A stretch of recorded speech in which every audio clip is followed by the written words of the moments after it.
কখনো যাইনি, তবে শুনেছি মদিনার বাতাসে নাকি জান্নাতের সুগন্ধি পাওয়া যায়। এর কথার ভিত্তি আছে কি? আ জি ভাই, আমি তো মদিনায় ১৫ বছর ছিলাম আলহামদুলিল্লাহ। আল্লাহ তাআলা থাকার তৌফিক দিয়েছেন এবং জীবনের বেশিরভাগ সময় সেখানে কাটিয়েছি ফ্যামিলি নিয়েই। কিন্তু এই যে কথাটা বলে জান্নাতের সুগন্ধি পাওয়া যায়, এটা তো হাদিস দিয়ে সাব্যস্ত হইতে হবে। কারণ তো গায়বী জিনিস।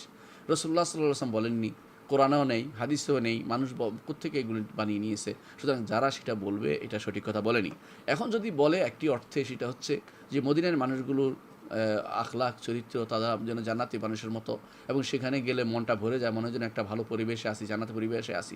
এইটা ঠিক আছে, এতে কোনো সন্দেহ নেই যে মদিনাতে যারাই যায় তাদের মনটা স্বচ্ছ হয়ে যায়, নরম হয়ে যায়। তারা দিন বুঝার জন্য তারা যত কঠোর হোক না কেন, সেখানে গেলে তার মনটা স্বাভাবিক হয়ে যায় এবং সে বুঝতে পারে, আল্লাহর দ্বীনের কথা মনে আসে। এবং রাসূলুল্লাহ সাল্লাল্লাহু আলাইহি ওয়াসাল্লাম পথে এগুলোতে হাঁটছেন, চলছেন, শিক্ষা দিয়েছেন, এগুলো যখনই দেখে তার অন্তরের ভিতরে মানে ভিন্ন রকম অবস্থা কাজ করে এবং সেই জন্য একটা স্বর্গীয় পরিবেশে থাকে। এটা তার মনে হয় যে দিনই একটা ভালো একটা আমেজের ভিতরে আছে, এটা মনে হতে পারে। এটার অর্থ জান্নাতি কিছু আসে, এটা শুদ্ধ নয়। জান্নাতি কোনো কিছু দুনিয়াতে আসে না। জান্নাতি জিনিস আসবে কবরে এবং হাশরের মাঠে পাবে।